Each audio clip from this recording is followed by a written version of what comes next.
Hi there, I'm Christine Dunbar from speechmodification.com, and this is my Smart American Accent training. In this video, we'll look at the words prejudice, judicial, and prejudicial to help you say them smoothly and easily in your everyday speech. So these words are related, and there's some patterns that are helpful in these words to understand to help you pronounce them correctly. First of all, looking at the word prejudice, we have first syllable stress. So the pre syllable is long and the judice syllables are short and have reduced vowels. Because the first syllable is stressed, the letter E is going to have the eh, like red tent sound. I'll rewrite that one with the letters EH. We do just typically spell that with letter E, but sometimes when you see the letters PRE at the beginning, you think about the pre sound and you might be tempted to use an E here rather than an E.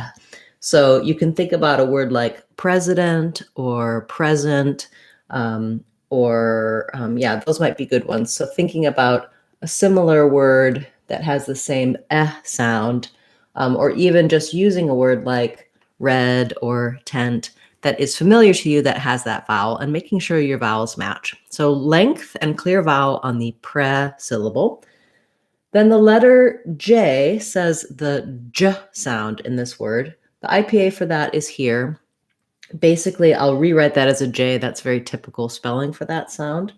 The letter U in prejudice doesn't say the oo sound because the J syllable is unstressed, so it's reduced. So I'll write it here a little smaller with the UH for that vowel schwa, the sound in that syllable, prejudice. Then lastly, the ICE doesn't sound like ice in this word or dice. It sounds like dis. So the CE letters say the S sound, and we have that lax I vowel here, prejudice. When we switch to judicial, we have second syllable stress rather than first, and we have different vowels. So we have a little bit of secondary stress in that first syllable because the letter U does say oo here. So in this word, in prejudice, we have the judice.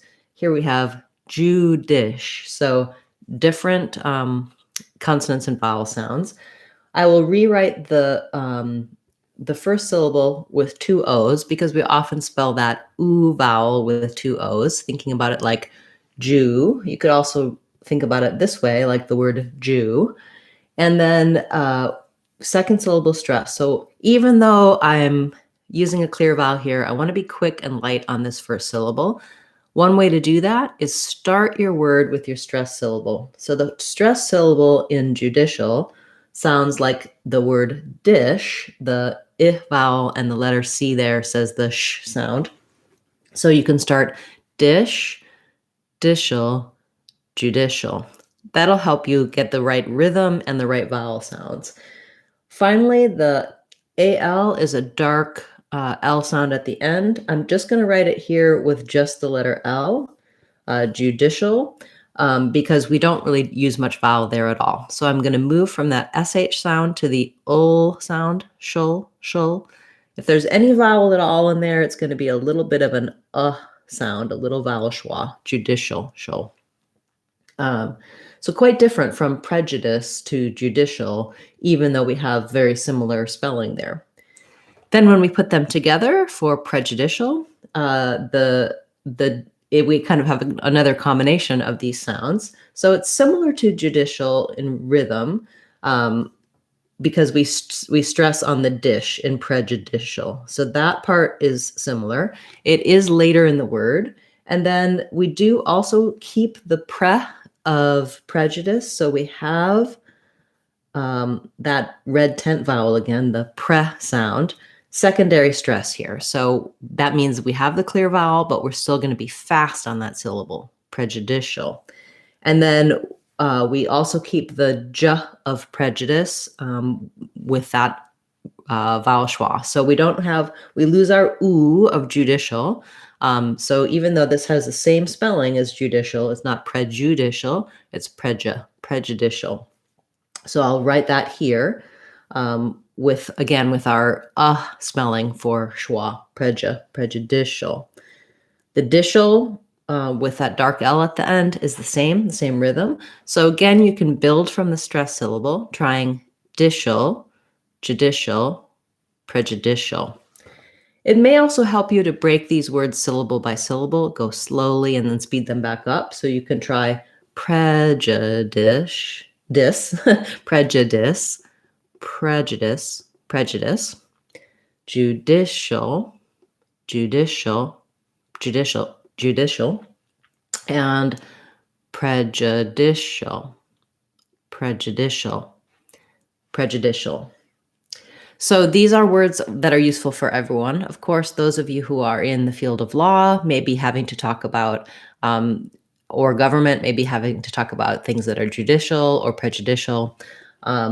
What you want to do once you can say the word by itself is make sure that you try using it in some short phrases so that when you have to use it in your work context or in a conversation, that it comes out more naturally. So let's try a few just short phrases for practice as well. There are a lot of issues with prejudice in the world and in our country. It would be wonderful if we could reduce or eliminate prejudice entirely. The judicial branch of the government in the U.S. Consists of the Supreme Court, and that was prejudicial evidence. That was prejudicial evidence was excluded from the trial. Okay, if you have a request for me to cover in our Word of the Day series, do feel free to leave that in the comments for this video or any of my videos. I'll be back again tomorrow with another Word of the Day class, as well as on Friday, we'll have our live question and answer class. That's here on YouTube. You can use the chat during that class, ask your questions about words, pronunciation, anything to help you improve your overall English and pronunciation in American English. Thank you to those of you who have subscribed to the channel, and especially the channel members. I really appreciate your support.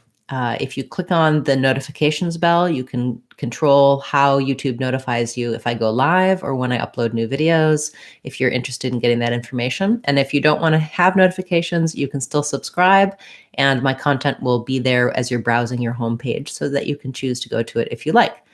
You may also want to check out our community page on the channel page. That's where I have daily quizzes, links to additional lessons on my website that might be helpful for you, and just little updates and information to supplement what's happening in our classes.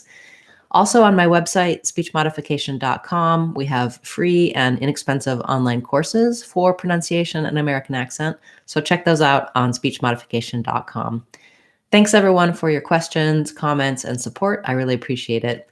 I'm Christine Dunbar from speechmodification.com. Remember, if you want to sound like a native speaker, you can do it. speechmodification.com. Bye everybody. Hope to see you again soon.